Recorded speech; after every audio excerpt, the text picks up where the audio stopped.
Les potos, comment ça va? Aujourd'hui, 3e épisode des différences animés manga sur Kengan Ashura. Tu commences à avoir l'habitude, mon poteau. Très concrètement, je vais te donner des éléments en plus qui sont pas forcément dans l'animé. Et donc, si tu veux en savoir plus sur un personnage que Oma a sauvé, ce personnage ayant tout simplement été retiré de l'animé, eh ben, je te conseille de regarder cette vidéo en entière. Trêve de bavardage, on est parti, mon poteau. Moment opportun, c'est là que tout se jouera. Je suis dans l'arène comme dans Kengan Ashura.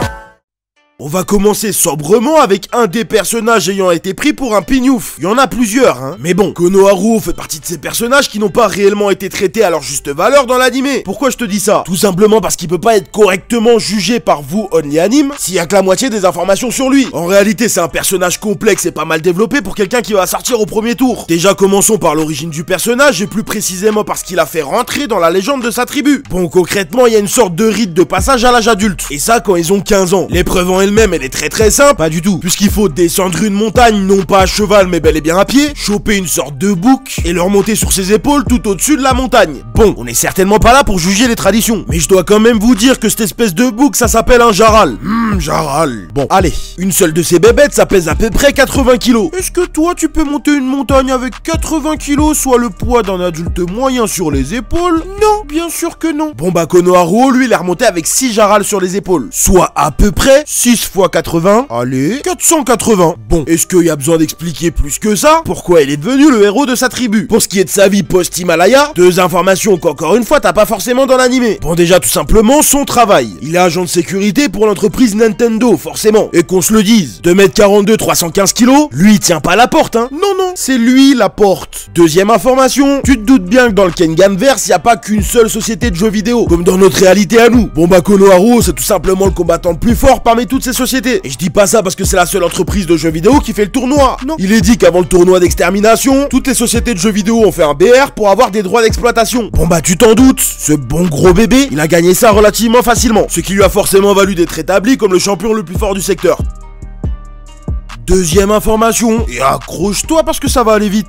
Bon, tu l'as remarqué, Oma il change de tenue de combat à partir du tournoi Kengan, puisqu'il se tape avec un shirt. Là où par exemple pendant le BR, tu sais, qui a eu lieu sur le bateau éclaté, il combat en legging. Alors j'ai rien contre les leggings, mais est-ce que c'est vraiment confortable d'avoir le paquet serré, t'as les nouilles chinoises? Tu vois les paquets vendus 33 centimes là, tout serré, pas hydraté, tu vois de quoi je parle. Les fameuses nouilles goût trottoir, on mangeait ça sec. À 8 on tapait dedans comme des chips. Bon bah, en vrai, y a mieux, pour ce tape en tout cas. Et donc tout ça pour dire que le short qu'il arbore pendant le tournoi Kengan, ainsi que les 2-3 habits qui vont autour, et ben tout ça, ça lui a été offert par Yamashita Kazuo et Mademoiselle Akiyama. Et je vous rappelle qu'elle tient à ce que ce soit Mademoiselle. Suivant.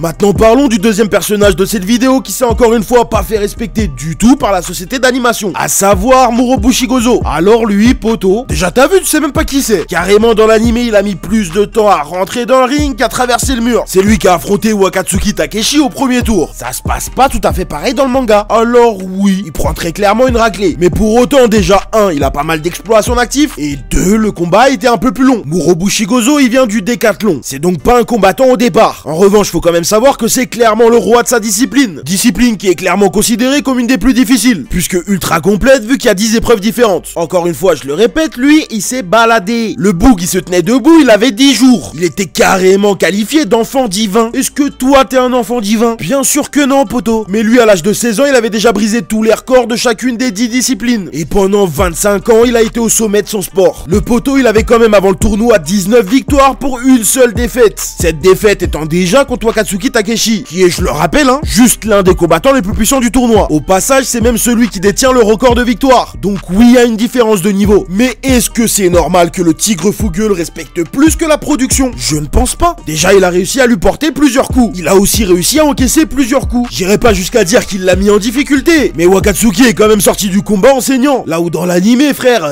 il a même pas pris le temps de cligner des yeux. C'est trop. Faut quand même respecter le monsieur. Ah oui. Lâche ton hashtag respecter Gozo dans les commentaires. Poto, question, est-ce que tu connais Suomi Ono? Non. Parce que c'est encore un personnage qu'ils ont enlevé de l'animé.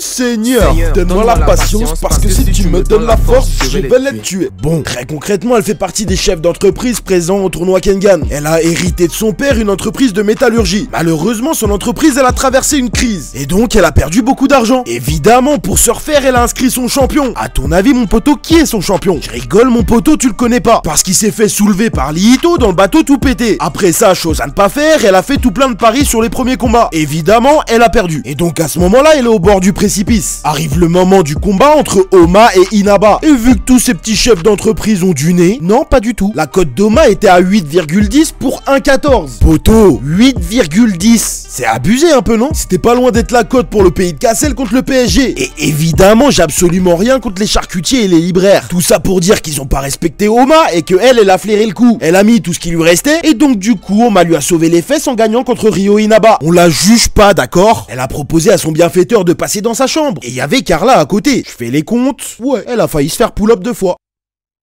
Abonne-toi, poto, parce que là on arrive à la fin de la vidéo. Tu connais, un commentaire, un like, un partage, ça fait plaisir. Et bien évidemment, ça aide la chaîne à se développer. Ah oui, c'est possible que dans les prochaines semaines, je sorte une vidéo sur Valkyrie Apocalypse. Oui, je te pose ça là. J'aime beaucoup. En plus, j'ai déjà saigné du nez 2 fois en regardant l'animé et j'ai même pas fini. Alors il y a des choses à dire. En attendant, cette vidéo arrive à son terme. J'espère qu'elle t'a plu et je te remercie de l'avoir regardé. C'était le pilier du renard. À la prochaine. Oui. 神が破れるはずがない！立てよ！